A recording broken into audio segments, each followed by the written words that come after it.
This interview was recorded on November 6th, 2025. Hi, and welcome to Joining Us, celebrating 50 years of Bands of America. My name is Chuck Henson, and for 35 of those 50 years, I was the primary public address announcer for Bands of America's series of regional and the Grand National Marching Band Championships. Now, over the course of the next 25 episodes, I'm going to do my very best to bring you the people and stories that ultimately have created the excellence that is BOA.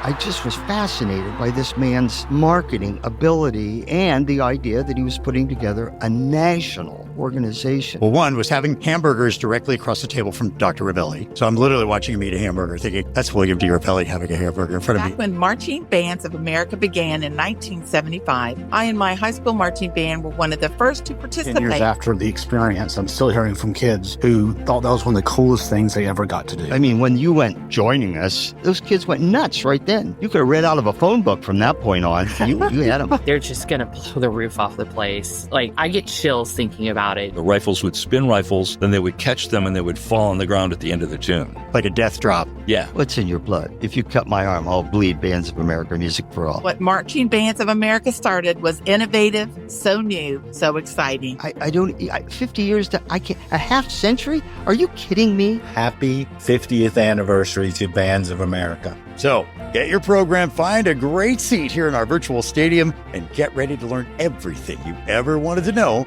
about Bands of America. Joining us from Melbourne, Ohio.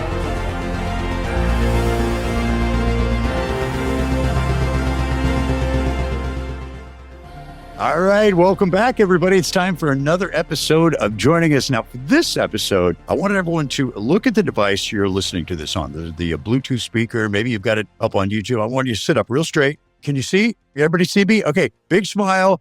And let's take the picture, because that's what we're talking about today. Photography and the Bands of America Championships. In my 35 plus years, there has only been one, and that's Mark Jolesch and Jolesch Photography. Mark, welcome. Thank you. Glad to have you here. We've known each other forever, literally when you were just a two-man show. Pretty much. Hey, I've always meant to ask you, and I never have. Were you in band?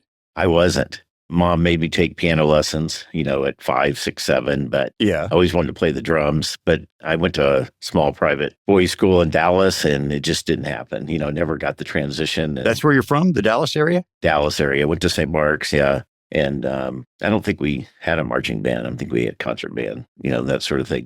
Well, I want to go through your whole history and how you ended up connecting to Bands of America. So right out of school, was photography always your thing? So my older brother, Elliot, who works for me now, did some processing when he was in high school. And so my senior year of high school, long story short, the athletic director at St. Mark's goes, "Hey, Jolesch, can you print these? Your brother used to do some stuff for us. Someone took these pictures. They were black and white negatives of the football team. I need some prints. Can you do this?" So my dad had built Elliot a darkroom. He was away at college. And I'm like, I don't know. Let me go see, So that kind of got me kickstarted. I took those negatives home and started messing around. And then I realized I had a couple of friends that knew something about photography, and they showed me how to print black and white. And so that was the beginning of that. So then I realized my senior year of high school that you could make money, taking, some action pictures. And I started shooting some of the sports. Yeah. Just trying to learn. So, probably made enough money to buy a camera. So then I ended up going out of state. Parents always wanted us to go away, not end up at UT or in-state, right? Grow up type things. I ended up in Des Moines, Iowa at Drake University. And we had a couple of hotshot. Later, one of the guys went to the New York Times, but, photojournalism. So I tried to do some of that stuff, but that was waiting around for things to happen. And so by December of 75, I had shot a couple of fraternity sorority parties. So I got that started and met some people doing that. So this is 75, 76. We started shooting most of the Greeks and things around Drake campus and that sort of thing. That spilled out to the high schools in town. I want to ask you about Greek photos, all right? When I think of those photos, I think of 25, 30 people all in one house in front of the house. You got the house itself, you've got the group in front of it. And then in my brain, I see individual photos on a thing with a mat over it and the logo, whatever that fraternity Greek letters were. Is that what you were shooting? Yeah. So fall of 75, 76, I had friends at University of Texas, and I said I had seen their line title in the the lab was in Oklahoma City, they turned me on to them, and it had the Greek crest, and then you would, Kappa Kappa Gamma or SE or Phi Delta or whoever. So we started doing that. We started doing the Greeks, and they had a seminar here and there. And what's funny is we're still using that same lab, 50 years later.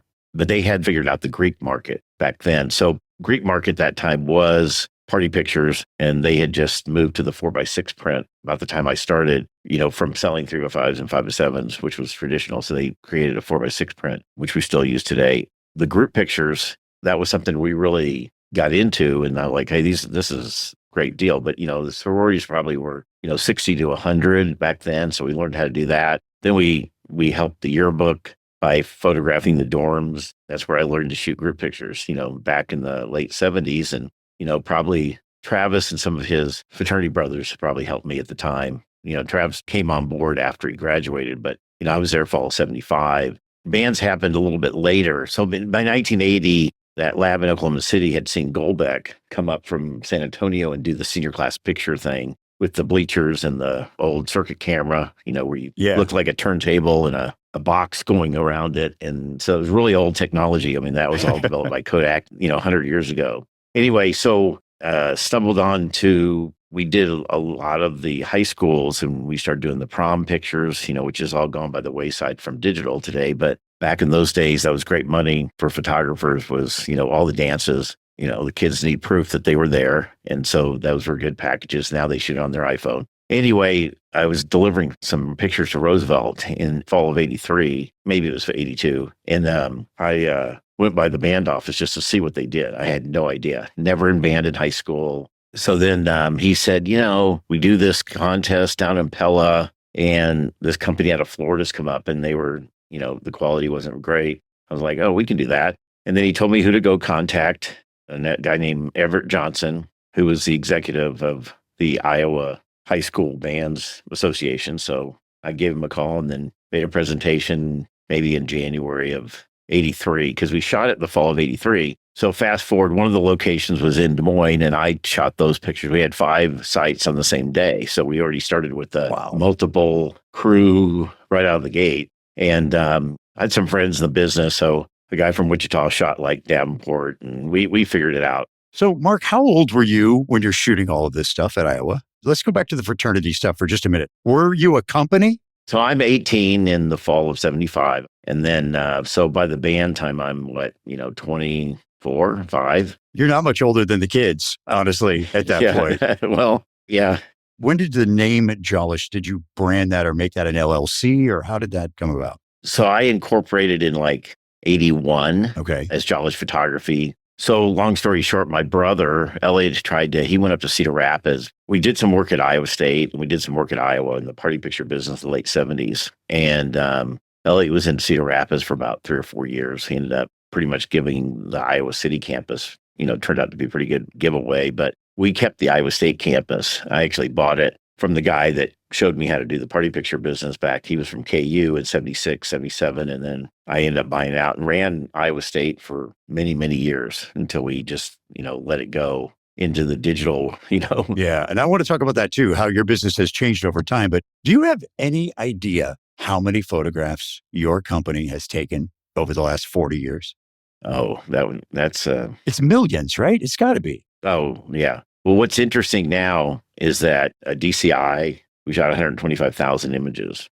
I can look some of that stuff up, and we have many events that we shoot over 100,000 images now. But, we hadn't discovered action yet in the early, this is groups, and one of my first proposals to Scott McCormick or Larry was to shoot an individual picture, what's really funny about that is we're doing that now. Yeah, you're doing that. You set up that whole kiosk at Grand Nationals where that's all done. Right. What's interesting, it works better outside than inside because they have time, they get the band, they get to relax. They go through the iPad. So we have an email address, which is how mom gets the discount code for Thanksgiving. And then we take a portrait of them because you can't action, as with the size of the band is impossible with the judges, the way they perform today. I mean, we can talk about that too. Oh yeah. Big time. Well, the 80s was music and marching. And then somewhere in the 90s, the drama department fell into the band room. And now you have this is how I explain it to my non-band, people that don't know what I do. you first have to say, well, college bands don't compete. This is high school marching band, and it's a 3-song, 10-minute, 1-act play. Ish. Yeah. That's what I call it. Yeah. I mean, it's 8, DCI is 10, and the rest of them, it's 6 to 8. But they're telling a story. And just like football, the best kids get the solos. So the best kids are highlighted, the best performers, just like on the football field, the quarterback gets the ball, 70% of the time. And so you're sitting around, last weekend, Julie's like, hey, guys are having Halloween. I got back from getting risers set up in Arizona with my crew at like 7. We're going over to a friend's house. All right. So there's 5 couples sitting around, and, you're constantly. Yeah, Mark, what are you up to these days? Yeah. Yeah. They're 2 beers and, 2 scotches down. And I'm like, long day. We had to pack 3 trucks and, Listen, dude, I've seen your crew do that from sunrise to sunset, and I understand it completely, having helped move some risers in my day as well. Let me take you back to that first contract you got with Iowa, you said, with their state contest. Did you see right then and there that this was something bigger than you thought it was? Like, did you go, oh my goodness, here's an entire population of unserved people? Totally. It kind of went like this. So I'm shooting the Des Moines site in 83, and 2 bands wouldn't take a picture. Why wouldn't you take a picture? Webster City and Oskaloosa. I remember like it was yesterday. Wow, you still remember those 2 bands? That's funny. And so I don't remember who the Webster City band director was, but I do know who the Oskaloosa was, Jim Hudson, who's now at ASU. And they both had said they had been in Whitewater at Summer Nationals. There's a throwback. That was the event right then. Yeah. Yeah. So then on Monday after the event, I called Whitewater, and then they told me that you need to call Bands of America in Arlington Heights, Illinois. And at the time, I went to Chicago a lot. And so I drove over there, never got in the building, but I did make a call. And I can't remember who. It wasn't Scott and it wasn't Larry. There was another guy there for a short time. This is probably December of 83. So it was the next year where he wrote me a note and said, hey, I'll be in Des Moines. So this guy was married to the band director at Drake's daughter, Mark Jolesch, and he knew of me. Anyway, he kind of got me in the door. And then also in 84 is right when I got the Bands of America business, Larry sold and split the company. Yep. And McCormick's Enterprises became a separate business. And so we were dealing with Scott from that point. We were just trying to figure out our way. But we probably shot, 5-6 regionals, and Grand Nationals was probably 35 bands. Yeah, it wasn't many back then. Who was the we in your company? Was it you and Travis? Yeah, pretty much. I mean, I'm trying to think. So Travis's roommate, a future attorney named Tom Fell, actually went to Grand Nationals. I'm not sure Travis went in 84. He may not have come till 85. And at 84, 85, 86, we kind of figured out Grand Nationals. And the regionals, they had Morgantown, West Virginia. Yeah, that was a pretty good one. Like Trav did that one. I can't remember how JMU got involved, but we had started down the San Antonio, but it was heavy Ohio, Pennsylvania at that time, in those early 80s. Yeah. And a big band was 180. A huge band was 180. I'm not sure there was a 200-piece band in the land. Yeah. And now that's very different. Well, what Flower Mound just won Texas the other day with 340. Wow. So I know. Wow. On Monday at 6A, there were 41 6A bands, and the average band size 280. That's crazy. Well, you guys have developed quite the formula for the way you do these shows. I mean, it runs like clockwork. At what point did you determine that being inside at Grand Nationals, up in the stands, right where folks exit, how did that all come to be? Great story. Okay, so Scott didn't book so we shot in the RCA Dome in the warm-up area. So the band warmed up, played, and came all the way back. Now, I could tell you a story with Scott in 84, our first Grand Nationals. He wanted a picture that looked like Indianapolis. And we walked completely around the building, which was like 2 miles, to go all the way around. And I said, we're going to lose the band. And by the time they get back here, it's dark after 4:30 in Indianapolis in November. That's right. So we can't shoot on the steps. I said, we got to shoot inside. And I realized they could exit to their buses, but we probably shot most of them, came back and took a picture. And we put the risers inside in the warm-up area. So they saw us, and that's how we did it for a while. So then fast forward, Grand Nationals is growing. By 86, there were probably 50 bands in Grand Nationals, and they don't have a warm-up area for 87 and 88. because they didn't book it. They booked the stadium, but not the warm-up area. So the convention space was Really? Yeah, the convention space was taken. So we had to go to Detroit for 2 years, Silverdome. That was my first experience at Grand Nationals, was in the Silverdome. So Silverdome, they used like a maintenance shed for warm-up, I believe, and maybe put a tent up. I wasn't outside much. It was fairly cold, as you can imagine. But in one of the end zones in the old Silverdome, the Detroit Lions had a band, and they had actual bleacher seats in the end zone. And so when Scott shows those, he goes, I think you can shoot in here. And I said, okay, we just got to run a 32-foot scissor lift. And honestly, that's where we learned to shoot the band in the stands. We didn't have headsets that first year or two, so we learned that we needed headsets so we could communicate, and we use them today. I recall you guys with a megaphone.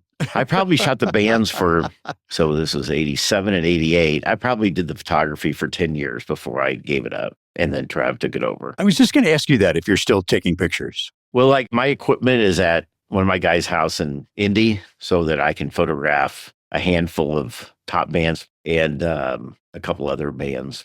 It's turned into more of a management, Yeah. And, we also do on-site printing in the last 10 years. So it's just I'm moving a band through the process, same thing. Yeah. With Grand Nationals now at 115 bands or whatever, we'll have a crew of close to 20. So I was just going to ask you that. From the beginning, when you started and it was just you and Travis in Iowa, to today, how much has Jolesch Enterprises now grown over that amount of time? And that's all got to be due to your association with Bands of America and then, of course, other pageantry organizations past that, right? Right. Back in the early days, you could send one or two photographers and just shoot the group picture. And remember when it was film, Mom had no way to buy anything except through us, right? There was no other photography taken. So then the action photography actually came from Scott asking for PR. So the first year, I want to say in 84, 85, he goes, hey, can you get some pictures of what we're doing? Can you get some action? Yeah. And I said, let's try it. Let's see what happens. So this is back in the film days.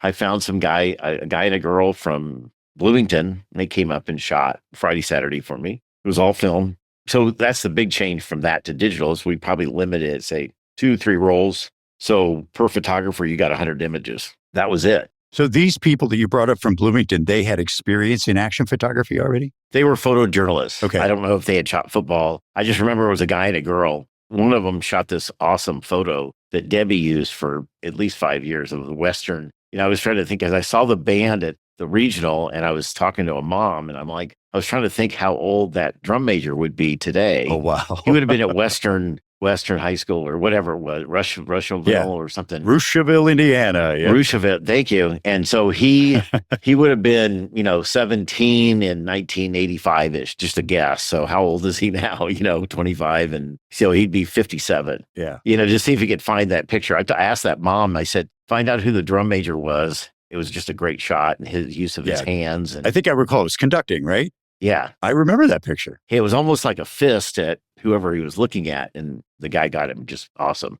We shoot so many more images, but there's so many more people in the field. The judges are, the flags, everything's in the way today. It's a challenge. But it gets better and better every year, I think. Yeah, oh, absolutely. Well, it's funny, with 300 kids on the field, not everybody gets a photo. Not everybody gets an action photo. It's just impossible, right? And because we're on ground level, so anything can happen. And so the time when I get to shoot, let's say I go shoot Broken Arrow, I go to the 10-yard line. And then if I get to shoot them twice, I'll go to the other 10-yard line because I want those kids that never get a photo. I don't think. That's brilliant. Because the action is not there. It's right. With 300 people in the field, you've got people, and then I'll try to pick off every show's different. They highlight different instruments. And, if you're on the wrong side of the trombone, you're getting metal. You're not getting a face. Mark, you make a really good point there. You look at this from a different perspective. You're looking to service every kid in that band where shows are designed in a way that they bring your eye to where they want you to see, right? That feature, that flag feature, the beautiful horn ensemble.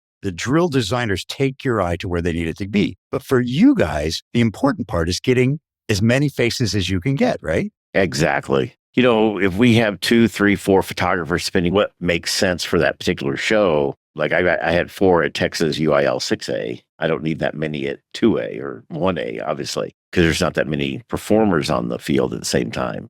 but I'm trying to sell photos. So Yeah. I'm trying to service as many people as I can. And I feel like my guys do a really good job. But like you said, you can sit there and work on the front ensemble. Not all of them look up. Yeah. You can work on the flags, which are fun to shoot, but it's a 1 for 10, 2 for 10 proposition when you're photographing flags. Now I'm probably a little higher than that because I've done it and I've got some really great equipment. So how much prep work do you do, or is your team just so seasoned right now that that's not an issue ever anymore? Oh, every year we have new challenges and people come up with things and, we use a lot of the same people, but it just depends, like, hey, Chuck, you moved and you used to be in Houston and now you're in somewhere we don't have a lot of work. Yeah. I mean, Sid Unser came up and helped me in Syracuse, which he had been to many times before. He used to live in Allentown, right by the stadium. So he shot a lot of events right there. And then he lives in South Carolina. Well, oddly enough, there's an event 7 miles from his house now. Because they moved that event, with the Georgia Dome changing. Yeah. All the events in the Southeast have changed over time. And, the South Carolina event's been fantastic. And we just happen to have 2 action photographers that live within 10 miles of the stadium. That doesn't happen everywhere. And a lot of times we have obviously several people in Indianapolis, and it's almost impossible to have group photographer in that town. Like Tom lives in St. Louis. So BOA St. Louis, he gets to stay at home. But that doesn't happen but once or twice a season.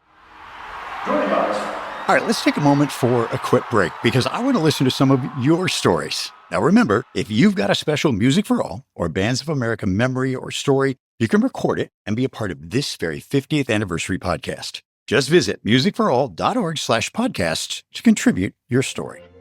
Hi, this is Cheryl Thompson. A funny story I have is one time I was working the front sidelines. I believe this was in Jackson, Alabama. And I have a headset on that is matched with Chuck's and Dr. Tim's. And one of the dads came driving up in the four-wheeler, and he had a red suit on and a big white beard. And Chuck on the headset starts giving me Santa's list from him. Of course, I start laughing so hard, I can't really even give the group their instructions. But anyway, makes for a sweet, sweet memory. We've had so many wonderful memories with BOA. Congratulations on your celebration of 50 years from the Thompson family. Hi, my name is Andy Messerly, and I'm the Director of Bands at Grain Valley High School. I just wanted to say congratulations to Bands of America on 50 amazing years. We appreciate all of the life-changing experiences you've provided for both students and educators alike. Here's to 50 and many more. Hi, this is Mark Whitlock. I'm going to have to do a little fact-checking with either Scott or Kevin McCormick or Greg Ben. But at either 1995 or 1998, I want to say it's the latter, we were at the National Concert Band Festival participating with our group. There are 2 little stories here. One is the clinic situation afterwards. We had done Holst's Hammersmith, and our clinician was H. Bob Reynolds. And of course, we knew of him. We did not know him. And the experience provided by H. Bob Reynolds at the venue of the National Concert Band Festival in this post-concert clinic situation was astounding. In short order, he dissected the entire piece for us and the band kids, made it very simple, but really highlighted the duality of the piece itself and what Holst was thinking. And he knew this piece like the back of his hand, but more importantly, he knew the history of the piece, I think, better than we did. And he had some personal stories to go along with it in his own research back in the day. So it was an amazing display of knowledge and artistry and collaboration. It was just fantastic. And our kids ate it up. Thanks to H. Bob and BOA for that wonderful experience at the National Concert Band Festival. The second part of the story, I don't know if it was a formal or informal gathering, but we were in a room, small room, and it was the evaluators at the time. So H. Bob Reynolds, Anthony Maiello, Eugene Corporon, Ray Kramer, and others. But the headline, as if they aren't all headlines themselves, was Colonel Gabriel. And it was so interesting to hear all of them speak on their understanding of music literature and aspects of pedagogy and artistry.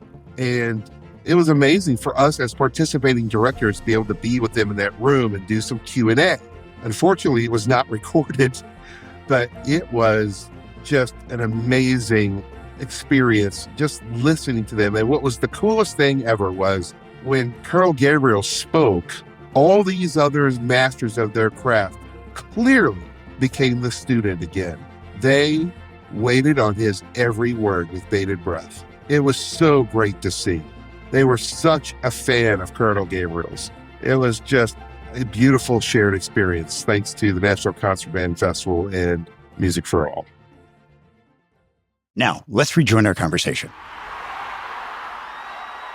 Mark, I think in every photographer's life, there are a series of photos or a couple photos that have made a difference in the world, or those pictures that you look at and go, heck yeah, that was it. Do you have those photos in your collection that you think of? Well, that one I wish we could find from the Russellville director, but there was another picture. So back in the film days at that event, I borrowed a Hasselblad fixed focused wide angle lens, and we shot the backside of maybe 84, 85, or 86. The very first show, Grand National, is one of those first shows for me. And I think Debbie used that picture for close to 10 years. It was right when the bands got on the field, for awards. Oh, for retreat. Yeah. And the retreat, and the stadium was pretty full.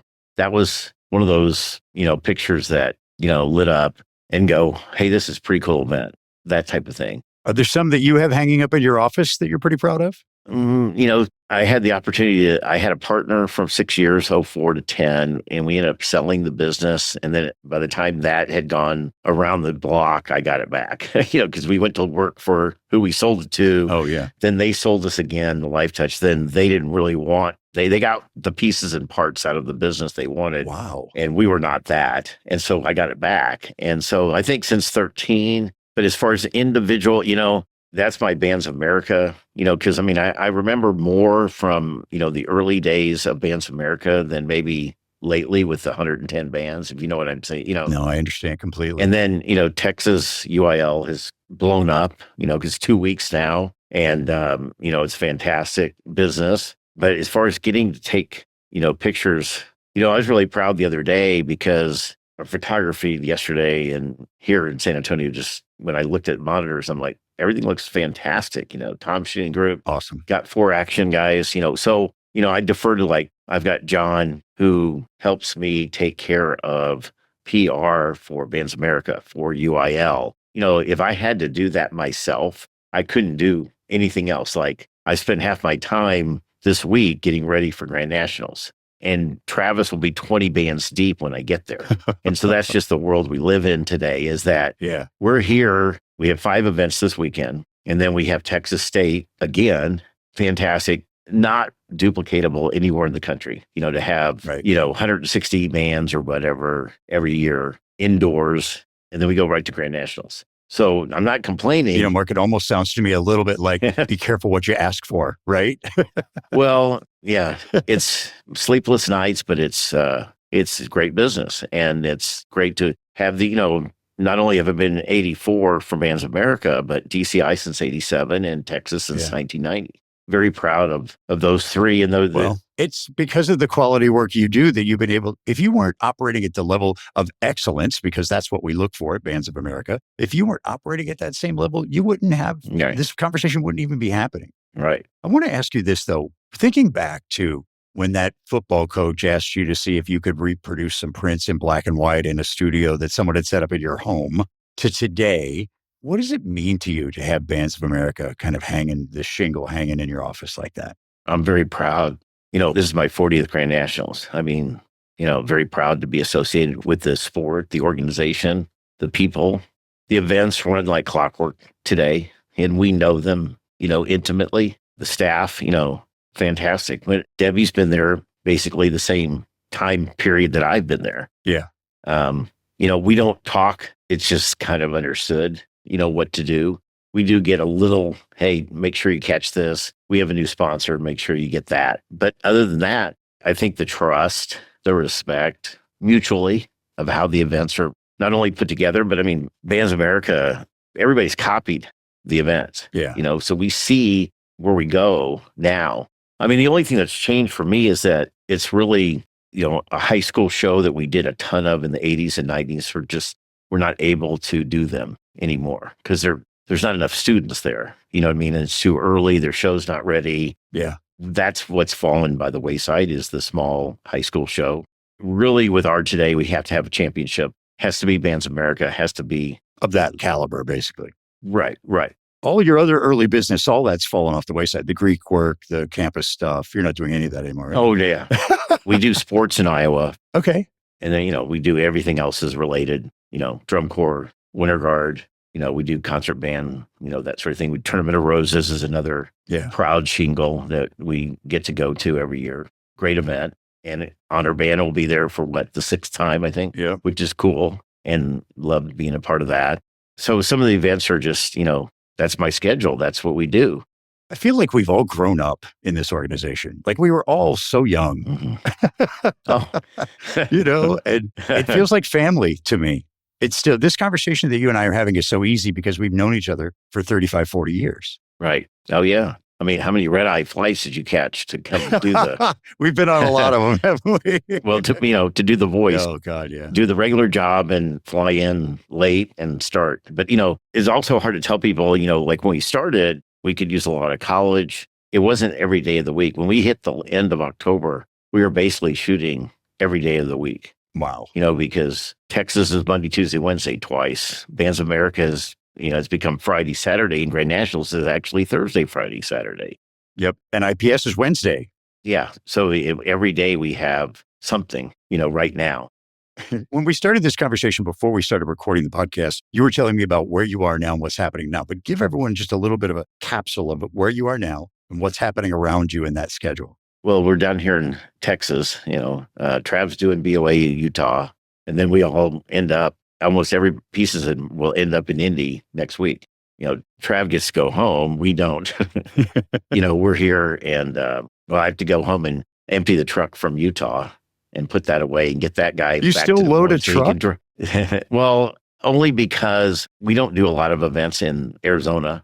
Yeah. And the risers are in Arizona for the Rose. Okay. And they used to be there for the Fiesta Bowl. We did the Fiesta Bowl years and years ago. Do you own those risers? I just assumed you rented them in every city. Oh, no. These are not parade. These are not sitting risers. They were specifically built to shoot panoramics. And the Lab in Oklahoma City had them made in the 82, 3, 4, somewhere there. Yeah. And I believe I own every set that was ever made. One way or the other, I ended up with every set because I was the only one that, by 90, with exception of one set that I bought last year from a photographer who passed away, I owned every set by 1990. Wow. Because no one wanted to. I laugh when we load trucks, and I always tell people we're not really in photography, we're in construction. I'm with you. I mean, when there were just 7 of us and we were doing 4 regionals and nationals, and we would tow that Econoline van, towing a trailer to unload at a site and then, pack it all up at the end. I mean, there were so many times when our crew would help you guys and your crew would help us. Right. It really became kind of symbiotic. That's the early days. That's the early days there. Oh, yeah. Way back in the early days. You said something key that I want to go back to because talk about the old panoramic photo. You said those stands were set up for panoramic. And specifically, I want to talk about the fact that there is more than one Scott McCormick. Okay. You know what I'm talking about, right? The picture at camp. Oh, right. Yeah. So camp was at Whitewater when we first started. Then it moved to Illinois State for many years. And now I believe it's Ball State now, yeah. Ball State. And so I think it peaked at somewhere before COVID at 1,800. But I would say back in the Illinois State days, we would set up the entire set of risers, and that would hold about 800. Wow. That would hold 800 people comfortably. But I know we may have set up more. We might have to get Travis. I don't know if we ever brought 2 sets of risers to camp. That was a big picture. Oh, yeah. I mean, there were 1,200 kids at that camp. Yeah, it was 10 by 40, 10 by 36. And then we continue that on, but into the digital world when Eric, took over in 10, 9, whatever it was. And we probably did that picture for another till Jeremy or before COVID. I think that the camp picture ended in 18 or 19. Scott would get such a kick out of, we would set everything up and you had that panoramic photo and he'd be standing on one side. Right. He loved it. Yeah. And then the camera would start to move and then he would slip behind the stands and appear on both ends of the photo. Right. It was perfect. And that's a lot of ground to cover, by the way. So good for Scott for having the speed. Well, we figured out after a couple times that it was easier, it was closer to run out and around the camera to get to the other side instead of behind. To go in front of the kids so they're watching him run around? Yes. Yeah, the last couple times we did it, he came this way. I think if he did one today, I mean, we shoot it in the stands now, right? On, so you can't do it now. Yeah. Where it could be done is at the tournament. We will have 15 sections of riser set up. You could do it at the Tournament of Roses. Oh, that's awesome. Here's my question. Did Eric Martin continue that tradition when he started? Like I said, we probably only did the group picture till on risers. I think it moved to the stadium. We also had a couple of rainouts. And so that moved it inside to the sports arena, and then COVID changed the numbers. And so it became at one point we were giving everybody a copy and that changed. And so we no longer give everybody a copy. So how did you survive COVID? I mean, Bands of America was an event production company that had no events for almost 2 years. Clearly that means no one's taking pictures. Correct. So in 2020, we were at Concert Band Festival when it shut down. Yeah. Shut down. And we all said, hey, we probably won't see each other for a while. So I was able to, Tom and Travis were my only, and two, and my brother. We were able to make it for several different things. We got, a grant from Iowa. It took about the 7th round to get that money. We got some money. I just happened to stumble across that. That helped cover the loss from Concert Band Festival. Because, we were all there and then we went home. Yeah, you were set up ready to go. I was on my way to the airport when they called and said, don't get on the plane. Well, what was too bad was a week sooner or a week later.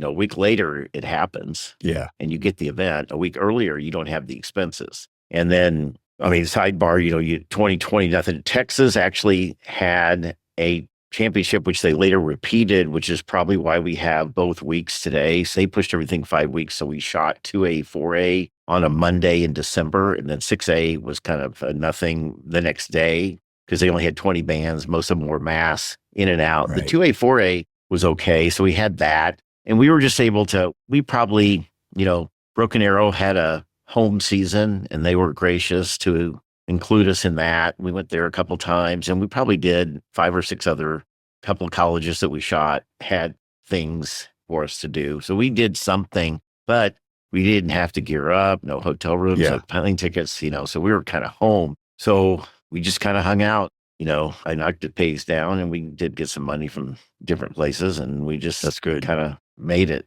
And we cleaned up Bands of America on everything because that was when Eric stepped down and Jeremy actually took over. Yep. And Jeremy and I, had several good conversations, not a lot of them, but enough. And, I think we kept it together. We knew there was honestly, the toughest part of that all was the quick 21 fall, because 21 of spring was nothing, right? Nothing happened. Right. And you didn't know. So WGI didn't have 2 years. Did DCI have August? It was kind of a half back. So we had that. But our biggest challenge in the fall of 21 was staff. After not having events for, like you said, almost 2 years, it was, we didn't have, a bunch of people around. So we did the best we could, begged, borrowed, and steal, to get things photographed and stuff. And it was kind of like, November, for whatever reason, seems to come through with band season. The only other thing I can compare to that was 2008 when the financial crisis hit. Oh, right. And all my friends, mostly in real estate or real estate related businesses, pool builders, landscape people that I know, were like already suffering. And I'm like, well, we're doing okay. And then I got to Grand Nationals and I'm like, there's nobody here. Yeah. And you could feel it. You know what I mean? That was the feel there because I was like, no one's going to buy anything. You don't want crickets in a building that size, that's for sure. No, not that big a building. And so that's kind of how I thought it went down. And that was a difficult time as well on the financial because you get to the end, you got all these bills to pay. For a couple of years over the 40, it's, been worth it to hang through the tough times. Yeah, of course.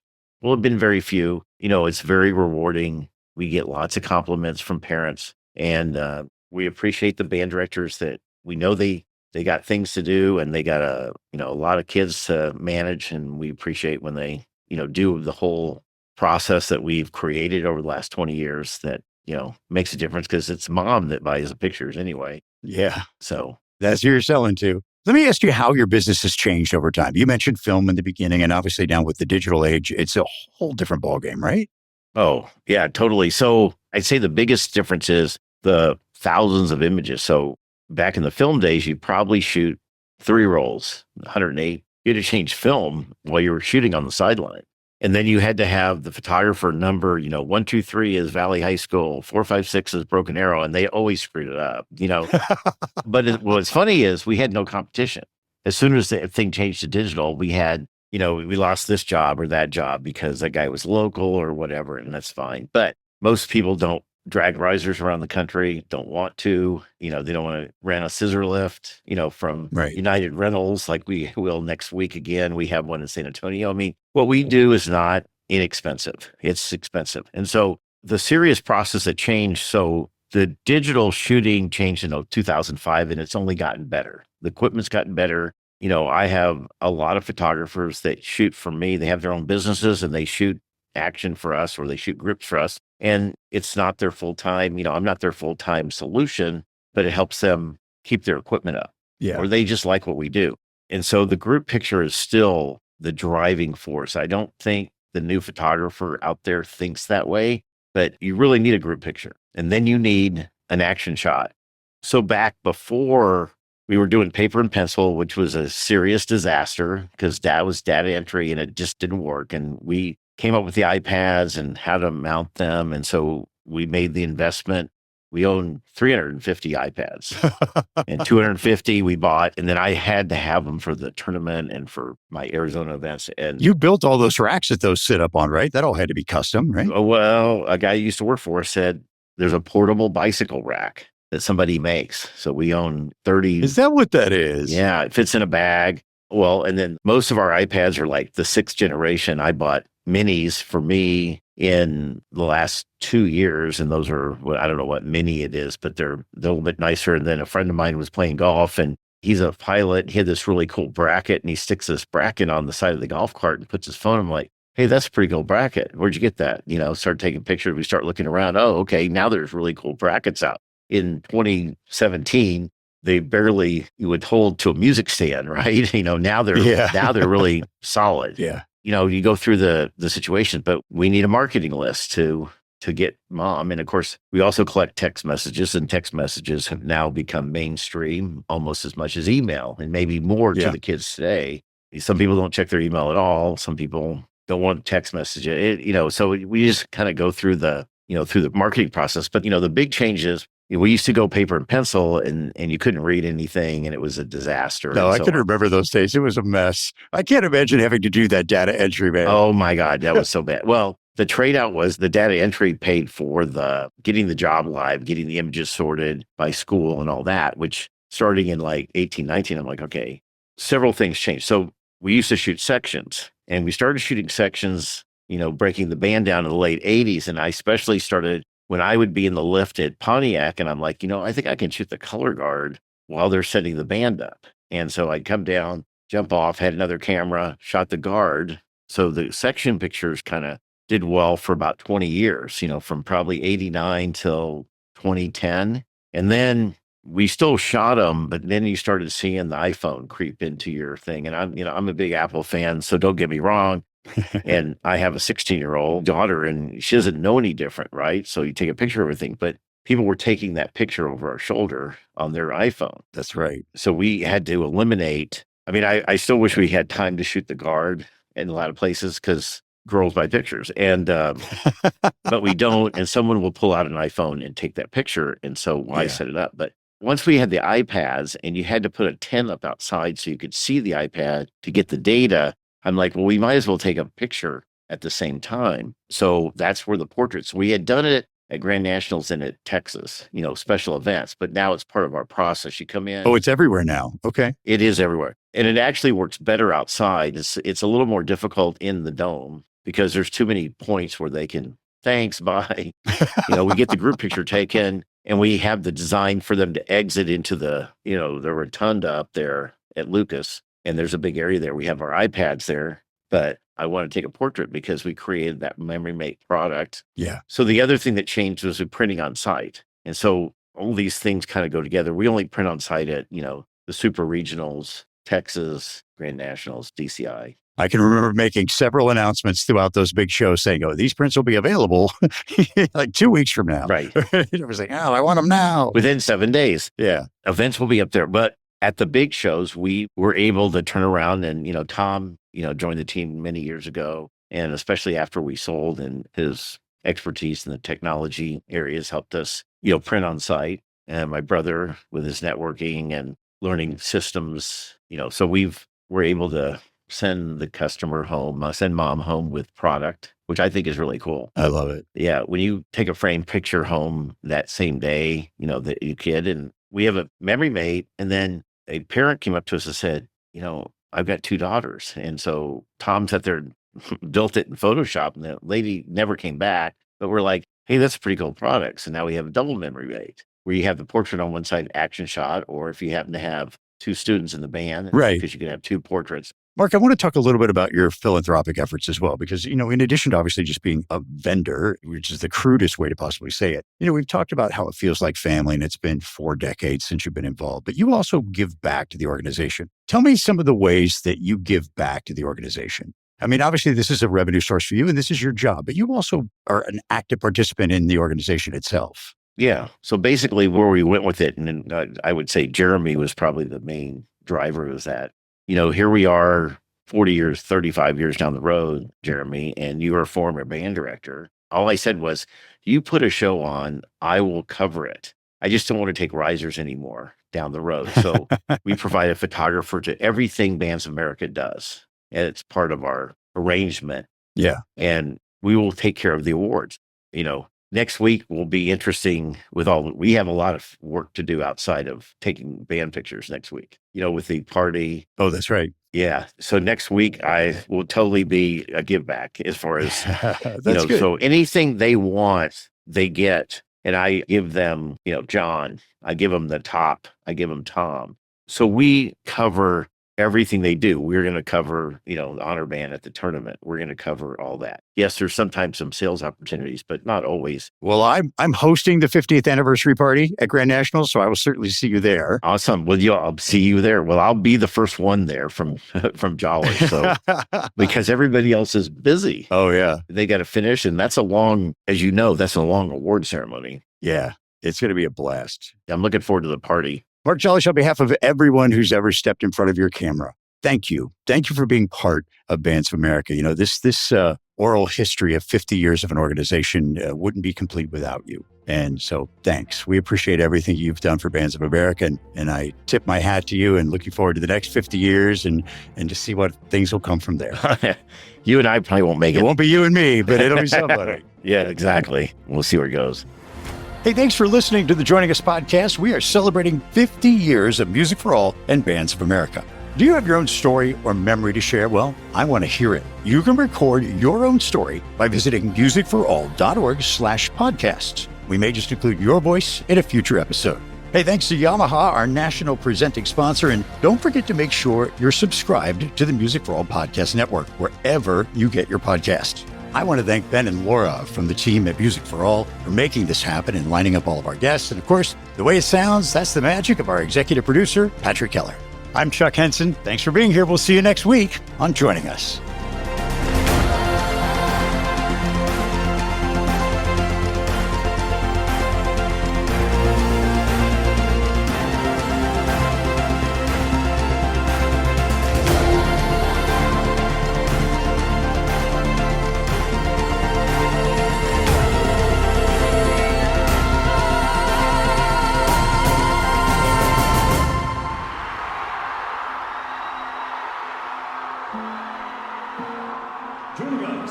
Joining us from Avon, Indiana, guys from Melbourne.